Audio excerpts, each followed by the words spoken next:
మీరు కన్యా రాశిలో జన్మించారా? అయితే ఈ వీడియోను స్కిప్ చేయకుండా చివరి వరకు చూడండి.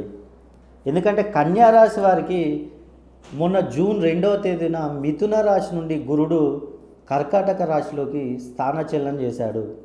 కాబట్టి కన్యా రాశి జన్మస్థానం నుండి చూస్తే వీరిది 11వ స్థానం అవుతుంది. అంటే లాభస్థానం. అంటే వీరికి ఉన్న సమస్యలు మొత్తం తీరిపోవాలి.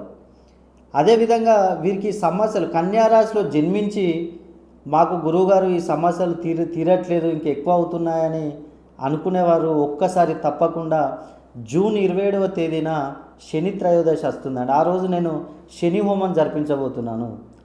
తప్పకుండా మీరు ఈ శని హోమం జరిపించుకోవాలంటే మీ యొక్క పేరుని మరియు గోత్రనామాన్ని కనుక నాకు పంపించినట్లయితే మీ పేర్లపై వీడియో తీసి వేద పండితుల ద్వారా మీకు వాట్సాప్ ద్వారా అందజేస్తాను. అదేవిధంగా మీకు శనిమణి లాకెట్ను కూడా ఫ్రీగా అందజేస్తాను. తప్పకుండా ప్రతి ఒక్కరూ ఈ అవకాశాన్ని వినియోగించుకోండి.